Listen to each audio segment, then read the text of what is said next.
Sistem imunitas atau daya tahan tubuh secara sederhana dapat dipahami sebagai sistem kerja tubuh untuk melawan penyakit.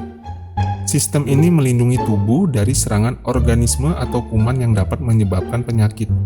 Akan tetapi, saat sistem imun ini dalam kondisi lemah, tubuh pun akan mudah terserang penyakit.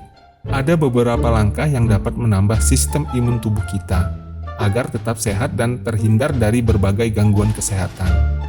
Mau tahu caranya? Simak video infografis berikut.